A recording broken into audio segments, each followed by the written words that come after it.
வணக்கம். ஒரு சின்ன கேப்புக்கு பிறகு உங்ககிட்ட வீடியோவில் பேசுகிறேன். கடைசியாக டீலிமிட்டேஷன் பற்றி பேசியிருந்தேன். அதை தொடர்ந்து எலெக்ஷன்லாம் நடந்து முடிஞ்சிருச்சு, ரிசல்ட்டும் வந்துச்சு.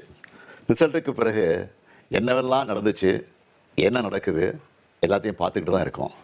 2 வாரமாக எல்லா வீடுகள்லேயும் நியூஸ் சேனல் தான் ஓடிட்டே இருக்குது.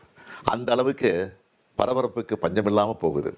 2026 தேர்தல் முடிவுகளை எடுத்துக்கிட்டால் திமுக ஒரு பெரிய பின்னடைவை சந்திச்சிருக்கு. அதை நாம் ஏற்றுக்கிட்டு தான் ஆகணும். இது நிச்சயமாக நாம் எதிர்பார்த்த ரிசல்ட் இல்லை. இதுக்கு அவர் காரணம் இவர் காரணம்னு யாரும் யார் மேலேயும் பழி போடாதீங்க. தலைவராக இந்த தோல்விக்கு நானே பொறுப்பேற்றுக்கிறேன். வெற்றி கிடைக்கும்போது எனக்கு தான் அந்த கிரெடிட் வந்து சேருது.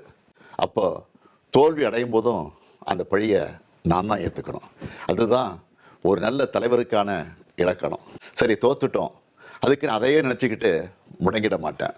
உடனே அப்டேட் ஆகி மீண்டு வருவேன். நம்ம எல்லாருமே அப்படி தான் வரணும். அதுக்கு உங்களோட ஆலோசனைகள், பரிந்துரைகள், ஐடியாக்கள் எனக்கு வேணும். எலெக்ஷனாக இருந்தாலும் கரெக்ஷனாக இருந்தாலும் உங்கள்கிட்ட தான் வந்தாகணும். மக்கள் தான் எல்லாம். இந்த தேர்தல் முடிவுகளுக்கு என்ன காரணம்? திமுக இன்னும் எப்படியெல்லாம் உங்களுக்காக உழைக்கணும்னு நீங்கள் நினைக்கிறீங்கன்னு சொல்லுங்கள். உங்களோட கருத்துக்களை ஓப்பனாக சொல்லுங்கள். அதுக்காகத்தான் இந்த உடன்பிறப்பின் குரல் வெப்சைட். இதில் உங்கள் கருத்துக்களை பதிவிடுறது ரொம்ப சிம்பிள்.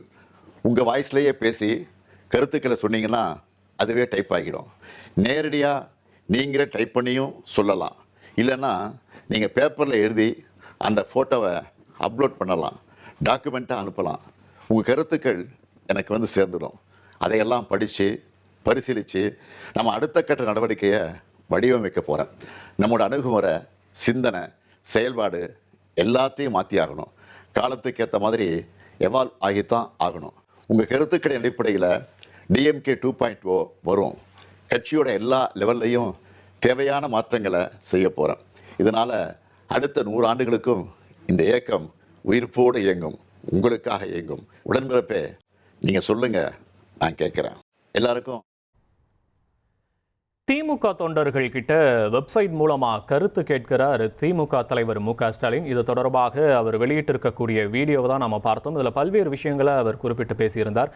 திமுக பெரிய பின்னடைவை சந்தித்திருப்பதை ஏற்றுதான் ஆகணும், தோல்விக்கு முழுவதுமாக பொறுப்பேற்றிருக்கிறேன்னு திமுக தலைவர் மு.க. ஸ்டாலின் அந்த வீடியோவில் குறிப்பிட்டிருந்தார். மேலும் DMK 2.0 திமுகவில் எல்லா மட்டத்திலையுமே மாற்றங்களை செய்ய இருப்பதாகவும், தேர்தலில் திமுகவினுடைய தோல்விக்கான காரணம் என்னன்னு நீங்கள் சொல்லுங்கள் அப்படின்னு தொண்டர்கள் கிட்ட வீடியோவில் அவர் கேட்டிருந்தார். இது மட்டும் இல்லாமல் காலத்துக்கு ஏற்றபடி எவால்வ் ஆகி தான் ஆகணும். நாம இனி திமுக தலைமை என்ன செய்யணும்னு உங்களுடைய கருத்துக்களை இந்த குறிப்பிட்ட வெப்சைட்டில் சொல்லுங்கன்னு தொண்டர்களிடம் வெப்சைட் மூலமாக திமுக தலைவர் மு.க. ஸ்டாலின் தன்னுடைய தொண்டர்களுடைய கருத்துக்களை கேட்டிருக்கிறார். இது தொடர்பாக ஒரு வீடியோ வெளியிட்டிருந்தார். அந்த வீடியோவை நம்ம முழுமையாக பார்த்தோம்.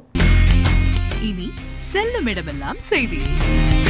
தந்தை டிவியின் வாட்ஸ்அப் சேனலை ஃபாலோ பண்ணினா செல்ல இருக்கும் இடமெல்லாம் செய்தி. இதோ QR கோட் இப்பவே ஸ்கேன் பண்ணுங்க, ஃபாலோ பண்ணுங்க.